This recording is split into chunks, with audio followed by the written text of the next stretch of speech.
करना गलत सोच है। और उसमें स्टेट में तो इनकी चिंता में भाग रहे तो नहीं करनी चाहिए, क्योंकि बचे कुचे भी जो राज्य है, इसके बाद हम लोग बंगाल में भी हम लोग सरकार बनाने जा रहे हैं, जो इनके बचे कुचे राज्य भी है, और इस बार डाउन साउथ भी आप देखिएगा एनडीए की सरकार बनेगी। तमिलनाडु जैसे राज्यों में वहां पे भी हम लोग की सरकार बनेगी, क्योंकि आज देश ये अनुभव कर रहा है कि भैया डबल इंजन की सरकार के क्या मायने होते हैं, क्या लाभ होते हैं। तो इसीलिए विपक्ष कतई स्टेज के ऊपर पड़ने वाले बोझ को तो आधार बनाने का काम ना कर, तैयार करने का प्रयास किया। और इस सोच का नेतृत्व कांग्रेस जैसे दल ने बखूबी तरीके से किया। और इन्होंने क्या भ्रम फैलाया कि मुसलमानों को आरक्षण नहीं दिया जाएगा, मुसलमानों को यहाँ पे नागरिकता नहीं दी जाएगी, बल्कि उनकी नागरिकता छीन ली जाएगी। इस बात का माहौल देश भर में बनाया गया। आज आप देख लीजिए बांग्लादेश जैसे देशों में किस तरीके से अत्याचार किया जा रहा है। अब एक और बड़ा फैसला जो मेरी सरकार के द्वारा प्रधानमंत्री नरेंद्र मोदी जी की सोच से लिया गया, ये फैसला मनरेगा को लेकर हम लोगों ने लंबे समय से देखा कि देश में इसको बनाकर भी, इसको आधार बनाकर भी राजनीति करने का प्रयास किया, और घास हुआ तो आखिरी क्षणों में उनकी जुबान पे हे राम ही था। और मैं नाम की राजनीति में नहीं उलझना चाहता। आप इसके मेरिट्स पे चर्चा कीजिए ना। जी राम जी के मेरिट्स में मुझे बताइए कि भाई हमने कहां कमी छोड़ी है, उस पर हम लोग चर्चा करने को तैयार हैं। 100 दिन से ज्यादा 125 दिन की गारंटी हम लोग दे रहे हैं।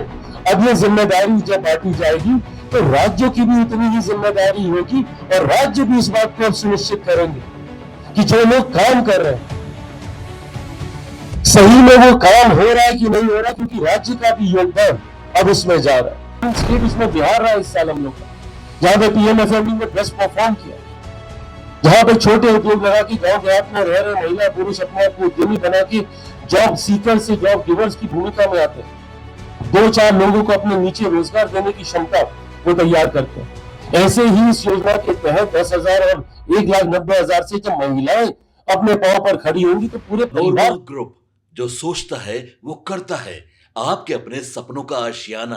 पार्टी की तरफ से आयोजित ये पहली प्रेस वार्ता है।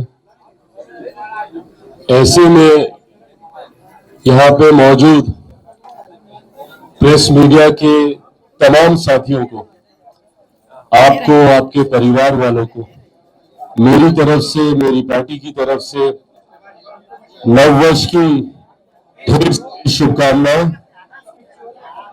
और आपके माध्यम से बिहार की जनता को भी नववर्ष की शुभकामनाएं, इस उम्मीद, इस विश्वास के साथ कि ये साल बीते हुए सालों से ज्यादा बेहतर, ज्यादा खूबसूरत और ज्यादा खुशहाली लेकर हम सबके जीवन में आए, ये कामना करता हूं। साथियों, आज इस प्रेस वार्ता के माध्यम से यकीनन बिहार प्रदेश से जुड़े हुए कई विषय, पार्टी से जुड़े हुए विषय जो आपके समक्ष मैं भी रखूंगा, आप लोग के यकीनन कई सवाल भी होंगे, उनके भी हम लोग जवाब देने का प्रयास करेंगे।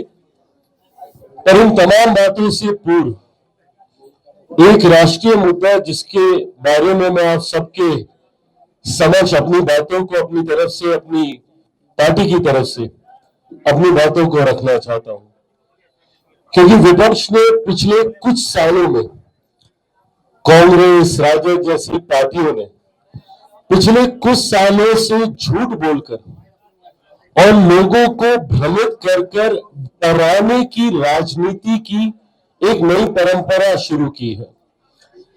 जितने भी विषय सरकार के द्वारा उठाए गए, ले लिए गए या नीतिगत विषय पे जब जब सरकार को रोकने का काम किया, ऐसे में विपक्ष ने जनता के बीच एक डर का, एक भय का माहौल ने बखूबी तरीके से किया है। शुरू से लेकर अभी तक अलग अलग समय पर लिए गए फैसले, भले वो एनआरसी की बात हो, सीए की बात हो या फिर एसआईआर जैसा विषय हो, तमाम इन विषयों को लेकर विपक्ष ने जनता को भ्रमित करने का काम किया। सीए जैसा कानून जो कि नागरिकता देने वाला कानून था, उसको नागरिकता छीनने वाला कानून बताकर देश भर में एक आगजनी का माहौल खड़ा करने का काम किया, जबकि ये ऐसे देशों के अल्पसंख्यक लोगों को नागरिकता देने की सोच के साथ बनाया कानून था, जो अपने देशों में अल्पसंख्यक है और वहां पे बहुसंख्यक मुसलमान आबादी है। और इन्होंने क्या भ्रम फैलाया कि मुसलमानों को आरक्षण नहीं दिया जाएगा, मुसलमानों को यहाँ पे नागरिकता नहीं दी जाएगी, बल्कि उनकी नागरिकता छीन ली जाएगी। इस बात का माहौल देश भर में बनाया गया। आज आप देख लीजिए बांग्लादेश जैसे देशों में किस तरीके से अत्याचार किया जा रहा है धर्म के आधार पर। इन तमाम परिस्थितियों को मद्देनजर रखते हुए इस विषय को लाया गया। एसआईआर जैसा विषय जो कि देश में कोई पहली बार नहीं, निरंतरता में इस प्रक्रिया का पालन किया गया है, जहां पे समय समय पर वोटर लिस्ट को रिव्यू किया जाता है। कारण कई होते हैं, कई बार कई सदस्यों का दुखद निधन हो जाता है, उनका नाम काटना जरूरी होता है। कई लोग दूसरे राज्यों में चले गए होते हैं, उनका नाम हटाना जरूरी होता है। कई फर्स्ट टाइम वोटर्स होते हैं, उनका नाम जोड़ना जरूरी होता है। तो ये रिव्यू चलता रहता है समय समय पर, रेगुलर इंटरवल्स में। अब एसआईआर को लेकर क्या, वोट चोरी, वोट चोरी, वोट चोरी। बिहार में कांग्रेस और उनके नेता राहुल जी ने 12-15 दिन तक एक ऐसा माहौल तैयार करने का प्रयास किया कि न जाने अगर एसआईआर आ गया तो क्या हो जाएगा।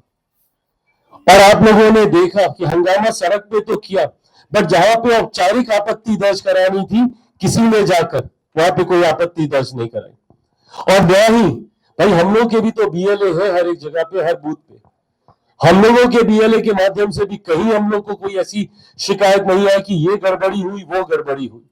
और अगर इतने बड़े स्तर पे कोई गड़बड़ी होती तो भैया बिहारी है, खामोश थोड़ी बैठते, सड़क पर आते, अपने हक, अपने अधिकारों के लिए लड़ने का काम करते। पर पूरा चुनाव शांतिपूर्वक बीत गया, कहीं कोई ऐसी खबर सुनने को नहीं मिली। अब जहां जहां और चुनाव हो रहे वहां पे वोट चोरी, वोट चोरी, वोट चोरी, जबकि बिहार की जनता ने लोकतांत्रिक तरीके से इनके इस विषय का जवाब देने का काम किया। अब एक और बड़ा फैसला जो मेरी सरकार के द्वारा प्रधानमंत्री नरेंद्र मोदी जी की सोच से लिया गया, ये फैसला मनरेगा को लेकर हम लोगों ने लंबे समय से देखा कि देश में इसको बनाकर भी, इसको आधार बनाकर भी राजनीति करने का प्रयास किया गया। मनरेगा को लेकर कांग्रेस ने बड़े बड़े दावे, बड़े बड़े वादे और एक ऐतिहासिक सोच वाला ऐतिहासिक फैसला बताकर हमारे देश के लोगों को मिट्टी खोदने के काम में लगाकर रखने का काम किया। और बीते सालों के साथ मनरेगा सिर्फ भ्रष्टाचार का अड्डा बन के रह गया। और हर वो व्यक्ति जो मनरेगा से जुड़ा हुआ है वो इन बातों से सहमत होगा कि किस तरीके से मनरेगा में भ्रष्टाचार किया जाता है, किस तरीके से हस्ताक्षर करा लिए जाते हैं, बिचौलिए पैसे ले जाते हैं, या सिर्फ हस्ताक्षर करके बिना कोई काम किए हुए पैसों की निकासी कर ली जाती है, सिर्फ और सिर्फ करप्शन। साल दर साल बीतते गए, इस व्यवस्था का लाभ किसी परिवार को मिला हो, किसी गरीब मजदूर को मिला हो, यह अनुभव हम लोग को ना के बराबर हुआ। पर हाँ, जो लोग इस व्यवस्था के साथ जुड़े हुए थे उन्होंने अपने बड़े घर, गाड़ियां, बंगले सब बनाने का काम किया। और आज जब इस भ्रष्टाचार के अड्डे के ऊपर केंद्र सरकार के द्वारा प्रहार किया गया है, तो मैं कांग्रेस की तकलीफ को भी भली भांति समझ पा रहा हूं, क्योंकि ये उनकी सोच की भ्रष्टाचार की ये योजना थी, उनके द्वारा निर्माण की गई। अब इसमें जितने लूप होल्स थे, जब हम लोगों ने उसको टाइटन अप करने का काम किया, जब उन लूप होल्स को हम लोगों ने कसने का काम किया, तो आज इनकी दुखती रग पे हाथ पड़ा है और ये इनकी तिलमिलाहट का कारण बना। इन्होंने जितने संशोधन भ्रष्टाचार में कर एक नई योजना के तौर पर केंद्र सरकार के द्वारा इसको प्रस्तुत किया गया जी राम जी के नाम से, गारंटी फॉर रोजगार और आजीविका ग्रामीण को लेकर इस योजना को लाया गया। अब कांग्रेस को इस बात की तकलीफ है कि इन्होंने जो स्कीम भ्रष्टाचार के लिए तैयार की थी उसको एक सशक्त स्वरूप केंद्र सरकार के द्वारा कैसे दिया जा रहा है। तो इन्होंने 2-3 बिंदु इसमें से उठाने का काम किया। सबसे पहले तो भावनात्मक तरीके से राजनीति करने का काम किया कि इसमें से बापू का नाम हटा दिया गया, महात्मा गांधी का नाम हटा दिया गया। नाम क्यों बदला गया?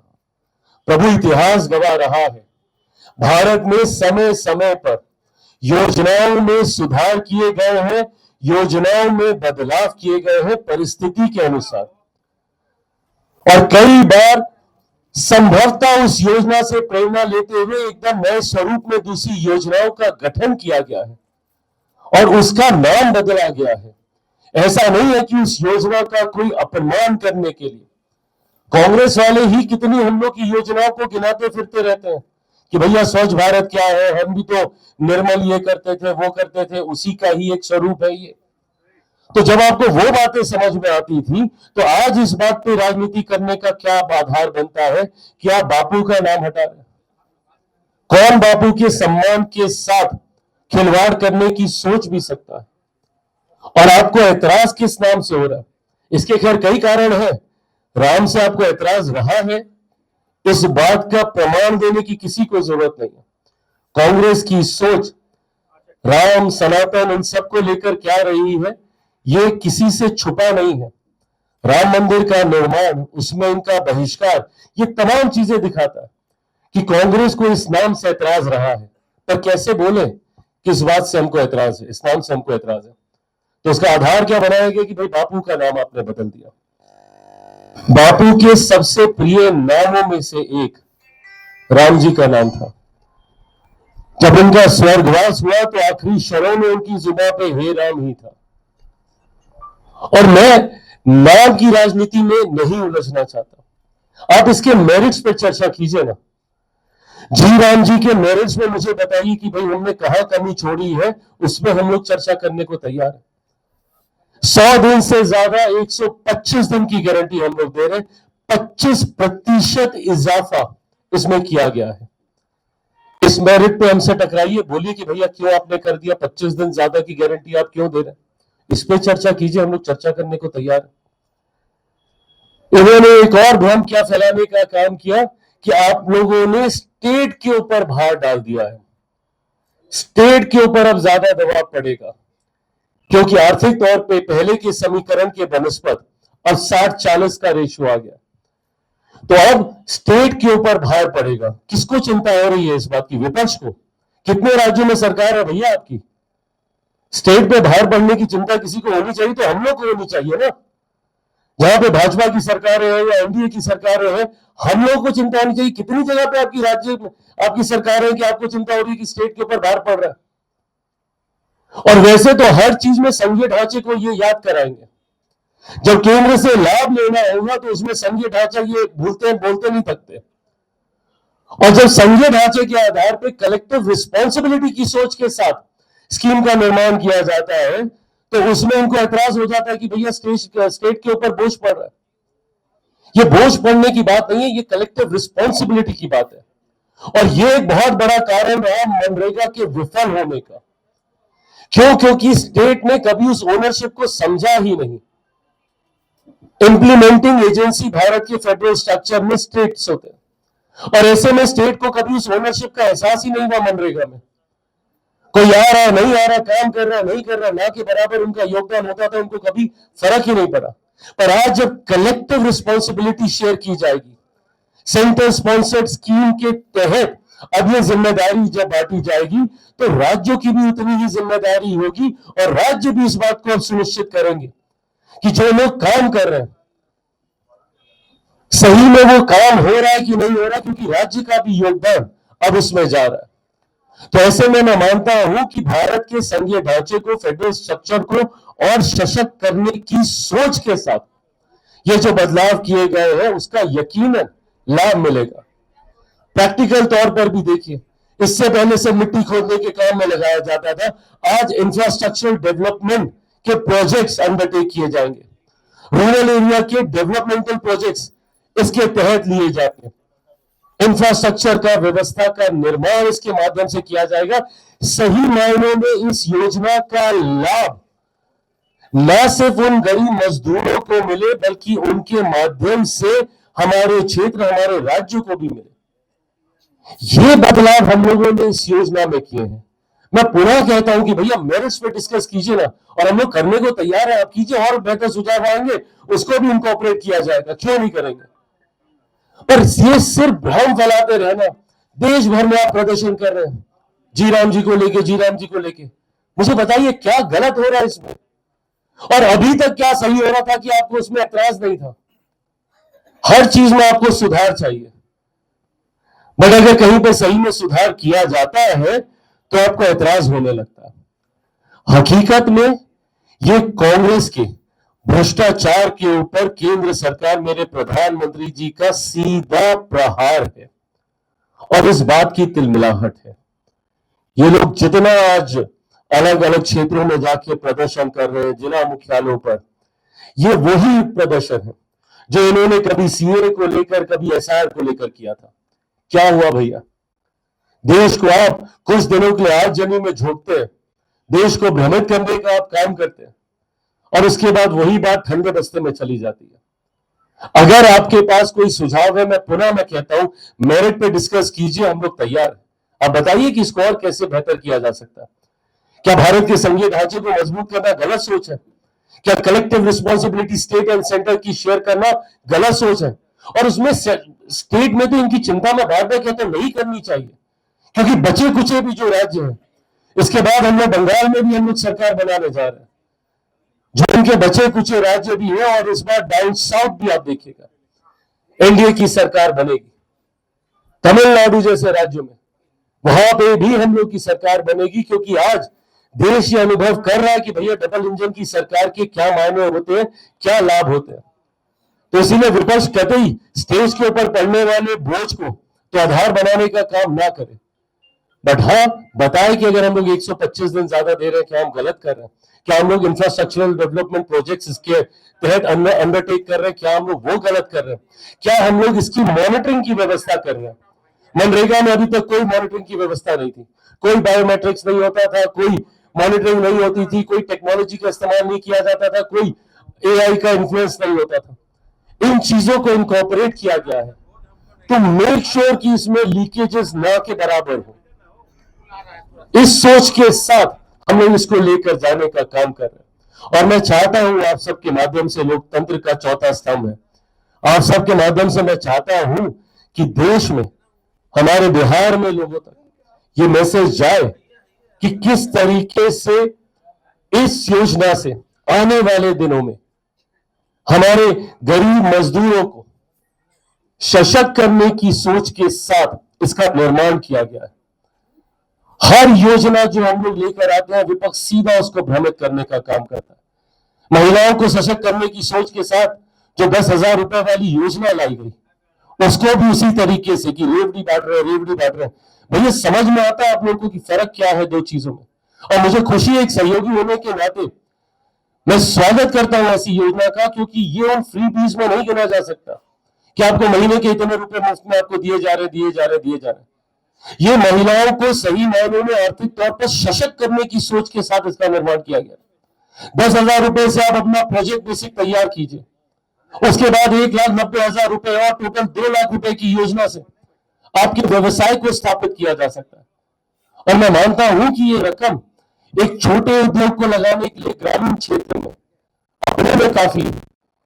मेरे खुद के मंत्रालय में पीएमएफएमई की योजना इसी सोच के साथ है, जिसका लाभ देश की एक बड़ी आबादी को हुआ है, और सबसे ज्यादा बेस्ट परफॉर्मिंग स्टेट उसमें बिहार रहा इस साल हम लोग का, जहां पे पीएमएफएमई ने बेस्ट परफॉर्म किया। जहां पे छोटे उद्योग लगा के गांव देहात में रह रहे महिला पुरुष अपने आप को उद्यमी बना के जॉब सीकर से जॉब गिवर्स की भूमिका में आते हैं, 2-4 लोगों को अपने नीचे रोजगार देने की क्षमता वो तैयार करते हैं। ऐसे ही इस योजना के तहत 10,000 और 1,90,000 से जब महिलाएं अपने पांव पर खड़ी होंगी तो पूरे परिवार को साथ लेकर खड़ी होंगी। इन योजनाओं का ये लोग विरोध करते हैं।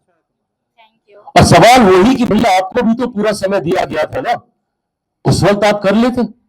2000 का पूरा दशक यूपीए सरकार कांग्रेस के नेतृत्व में ही थी, सुधार कर लेते इन योजनाओं में। और इतिहास गवाह रहा है कि समय समय पर योजनाओं को बदला जाता है, परिवर्तन किया जाता है, संशोधन किए जाते हैं। पर ऐसे में इस विषय को लेकर भ्रम फैलाना मैं मानता हूं ये कतई उचित नहीं है। कांग्रेस ने सिर्फ झूठ बोलकर, डराकर लोगों को अपने पक्ष में करने की एक परंपरा की शुरुआत कर रखी है।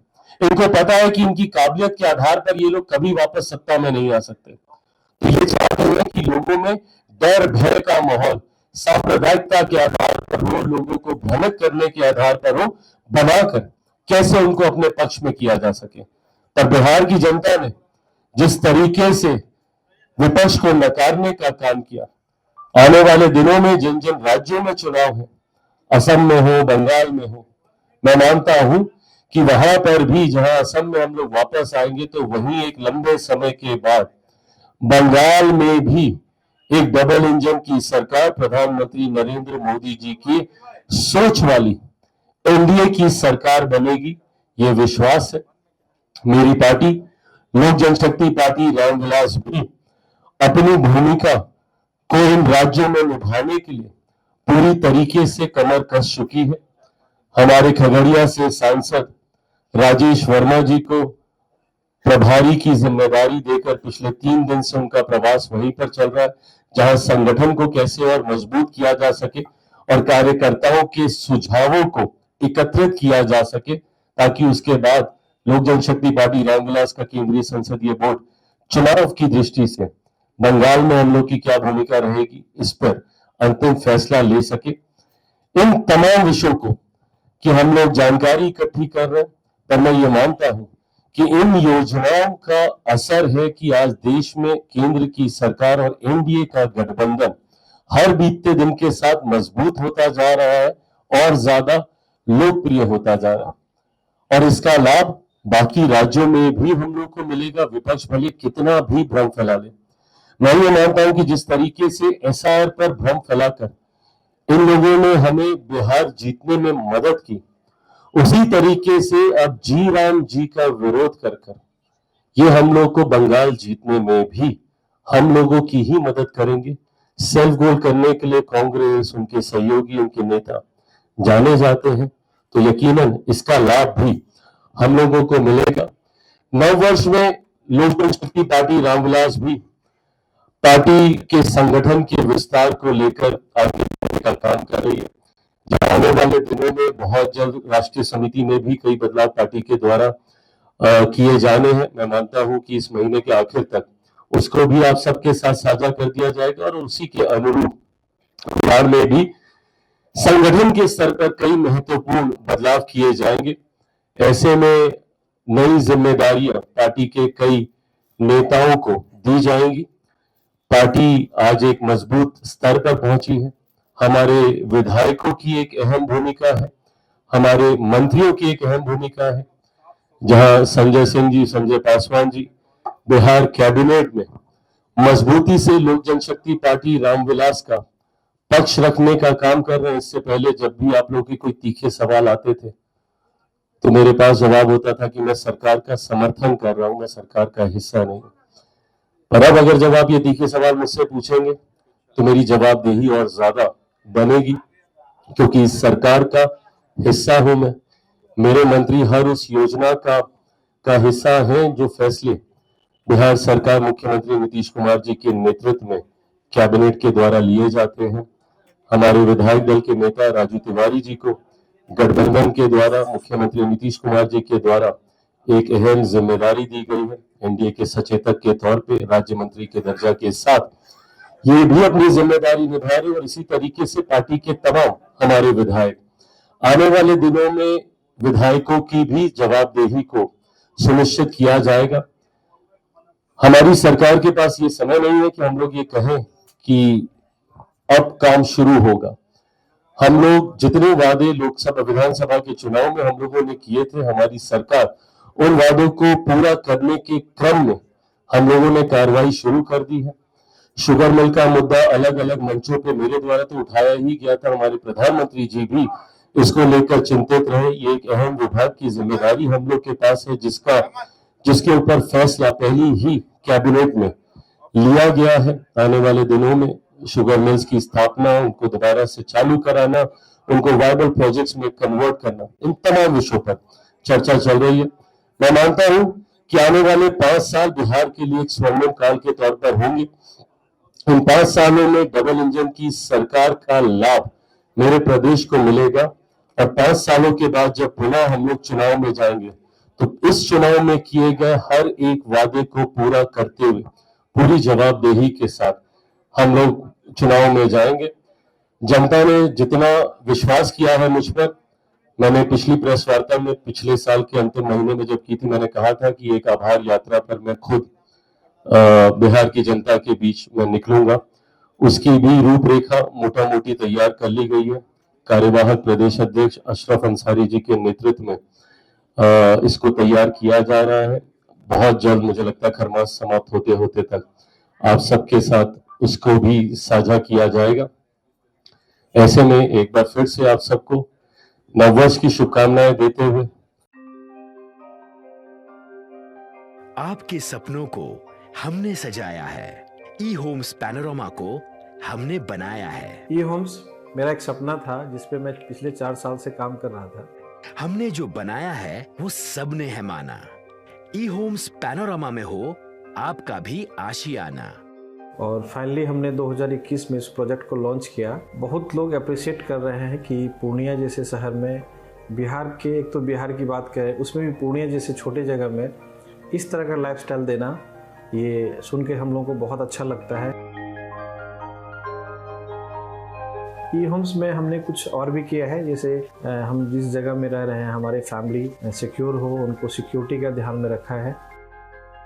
आपकी सुविधा और सुरक्षा आपके लिए खास है, ये आपका विश्वास है। इसमें आर्टिफिशियल इंटेलिजेंस का 7 लेयर सिक्योरिटी का हमने इस्तेमाल किया है। लस ग्रीन कैंपस को बनाया है। यदि हमारा बाउंड्री वाल है तो वो वर्टिकल गार्डन है। ये जितनी भी फैसिलिटी होता है एक इंटरनेशनल टाउनशिप में ई होम्स है, ये हम लोग विश्वास नहीं कर पा रहे हैं। जो भी हमारे मित्र दोस्त या जो भी हमारे बाहर के बाहर आते हैं तो हम लोगों को बहुत अच्छा सुनने को मिलता है और बहुत अच्छा क्रेडिट मिल रहा है। वो सारा हमने सिर्फ एक बिल्डिंग नहीं बनाया, हमें एक बहुत अच्छा लाइफस्टाइल दिया ई होम्स में, और मेरा एक सपना था जिसको मैं आज फुलफिल होते हुए देख पा रहा हूँ। ये आपका आवास है। ई होम्स पैनोरामा में अब आपका निवास है। E Homes Panorama, luxurious lifestyle redefined. Panorama group, जो सोचता है वो करता है। अगर ये वीडियो पसंद आई और वह बिहार के राजनीति और बिहारियत से सरोकार रखेनी तो सब्सक्राइब बटन दबा के चैनल के सब्सक्राइब कर ली। ओजे एगो घंटी बा, ओकरा बटन दबा देला से कुल सटीक और मारक खबर रुआ मुफ्त में मिल जाई। अगर रुआ पत्रकारिता के हमनी के नया प्रयोग में सहयोग कर चाहतानी तो ज्वाइन बटन दबा दी। पेटीएम नंबर नोट कर ली 938681